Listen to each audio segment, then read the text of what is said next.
हमारा बहुत प्यारा सुखी संसार था।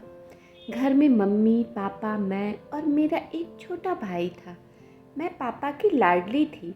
मेरी हर बात बिना किसी सवाल जवाब के पापा तुरंत पूरी कर देते थे और माँ हमेशा नाराज़ होती कि बेटी को इतना सर पर चढ़ाना अच्छी बात नहीं, कल को कैसा ससुराल मिले क्या पता। और पापा बोलते, चाहे ससुराल कैसा भी हो, जब तक मैं हूँ मेरी गुड़िया राजकुमारी की तरह ही रहेगी। पर आज सब कुछ बदल गया था। आज पापा को गुजरे 6 महीने बीत गए थे और हमारी आर्थिक स्थिति भी खराब हो गई थी। जब पापा थे घर पर लोगों का तांता लगा रहता था और आज कोई झांकने भी नहीं आता था। जिस माँ को पापा घर का खाना नहीं बनाने देते थे कि मेरी रानी तो रानी है, उसे कोई तकलीफ़ नहीं होनी चाहिए, वो आज अपने बच्चों को पालने के लिए दूसरों के घर में जाके खाना बनाने को मजबूर थी। सुबह से माँ घर का सारा काम करती, मुझे और भाई को स्कूल भेजकर वो सेठ जी के यहाँ खाना बनाने चली जाती।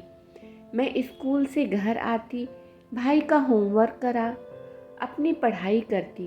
रात में 8 बजे माँ आती, हम लोगों के लिए खाना बनाती और हमें खिलाकर वो फिर काम में चली जाती। मैं बड़ी थी इसलिए मुझे अच्छे से समझाती कि रात में चाहे कोई भी आए, दरवाज़ा खटखटाए पर लाडो दरवाज़ा नहीं खोलना, सुबह मैं आके दरवाज़ा खोलूँगी। ये सिलसिला कई सालों तक चलता रहा। माँ ने हमारी पढ़ाई, खाने पहनने में पापा के बाद भी कोई कमी नहीं होने दी। पर अब मैं बड़ी हो रही थी। लोगों की बातें और मेरे खुद के आंतरिक द्वंद्व ने मुझे सोचने पर मजबूर कर दिया था कि दिन में तो माँ सेठ जी के यहाँ खाना बनाती है, पर माँ रात में कहाँ और क्या करने जाती है। पर माँ से पूछने की हिम्मत ना होती। माँ इतने पैसे कमा लेती थी कि मेरी और भाई की किसी भी इच्छा को वो पूरा करती थी। बस माँ के पास हम लोगों के लिए समय नहीं था। वो मुझे कुछ काम भी नहीं करने देती। बोलती, तू अपने पापा की राजकुमारी है और राजकुमारी ही रहना। तेरी माँ है ना सब काम करने के लिए। मेरी माँ और पिता दोनों का प्यार हम पर लुटाती, पर मन इन सब बातों से ऊपर उनके रात के काम में अटक जाता। एक दिन माँ की तबीयत ठीक नहीं थी। माँ ने रात का खाना बनाया, हम लोगों को खिलाया और काम में जाने लगी कि मैंने टोका, माँ आज आपकी तबीयत भी ठीक नहीं है, फिर आप क्यों जा रही हैं। माँ बोली, बेटा जाना ज़रूरी है। मेरे सब्र का बांध टूट गया और मेरे मुंह से निकल गया, दिन में तो समझ आता है, पर आपको रात में क्या काम होता है जो जाना इतना ज़रूरी है। माँ कुछ पल के लिए निशब्द मुझे देखती रही। उनके आंखों में आंसू आ गए। अपने आप को संभालते हुए बोली, मैंने कभी इस समाज और रिश्तेदारों की परवाह नहीं की, क्योंकि तेरे पापा के बाद कोई हमारी मदद के लिए नहीं आया। आज यदि मैं काम न करती तो शायद ये पापा की राजकुमारी और हम सब कहीं भीख मांग रहे होते। मुझे परवाह थी तो बस तुम दोनों की, और विश्वास भी कि तुम दोनों अपनी माँ को कभी गलत नहीं समझोगे। पर आज तो मुझे मेरे बच्चों ने ही कटघरे में खड़ा कर दिया। खैर, चलो मेरे साथ और देख लो कि तुम्हारी माँ तुम लोगों को हर सुख देने के लिए क्या करती है। हम माँ के साथ चल दिए। थोड़ी ही देर में हम सेठ जी के घर के सामने थे। सेठ जी बेसब्री से माँ का इंतज़ार कर रहे थे और माँ को देखते ही चिल्लाए कि इतनी देर कैसे हो गई। और फिर हमें देख बोले, ये क्या, मैंने तुम्हें सख्त हिदायत दी थी कि ये बात किसी को पता नहीं चलनी चाहिए। जी सेठ जी, मुझे याद है, पर आज एक माँ की इज्जत उसके बच्चों के सामने तार तार हो जाती यदि मैं इन्हें यहाँ न लाती।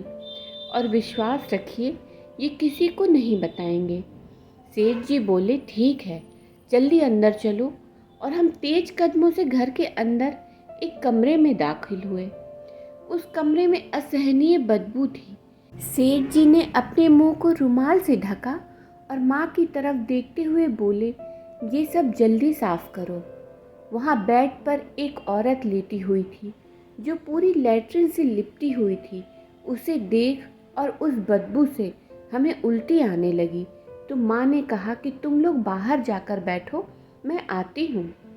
थोड़ी देर बाद माँ बाहर आई और सेठ जी से बोली, बच्चों को सलामती से घर पहुँचवा दीजिए। सेठ जी ने हामी भरी।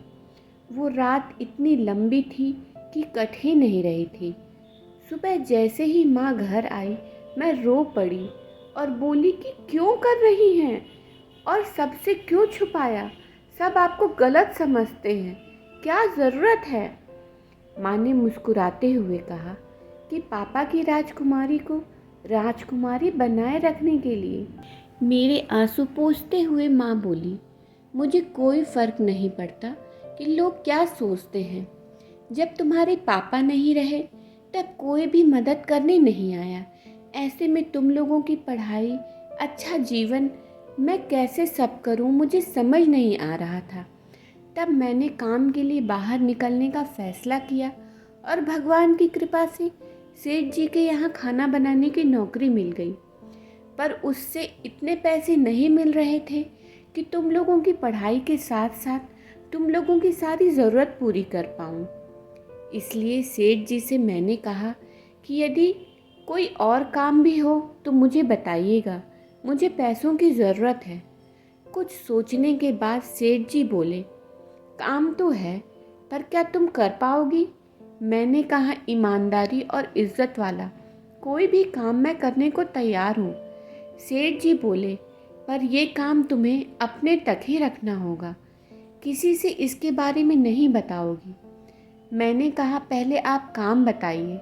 सेठ जी मुझे एक कमरे में ले गए और इशारा करके बोले, ये रेखा मेरी पहली पत्नी 10 साल से बेड पर है। खाना पीना, लैट्रिन, बाथरूम सब बेड पर ही होता है। अभी तक झुमकी रेखा की दिन रात सेवा करती थी, पर अब उसकी उम्र हो गई है। दिन में तो रहती है पर रात में अब जाग नहीं पाती। यदि तुम तैयार हो तो आज से ही रात में आ जाना। मैं बोली, जी मैं सेवा करने को तैयार हूँ, पर इसमें छुपाने वाली क्या बात है? सेठ जी बोले कि तुम्हें जितना बोला जा रहा है उतना करो और इस बारे में किसी को कुछ पता नहीं चलना चाहिए। मुझे काम की बहुत ज़रूरत थी, इसलिए मैं चुपचाप काम में लग गई। दिन में खाना बनाती और रात में बड़ी सेठानी जी की सेवा करती। मैं माँ की बातें सुन उनके पैरों में गिर गई और बोली, अभी तक सुना था माँ भगवान का रूप होती है, आज देख भी लिया। एक माँ ही अपने बच्चों के लिए ये सब कर सकती है।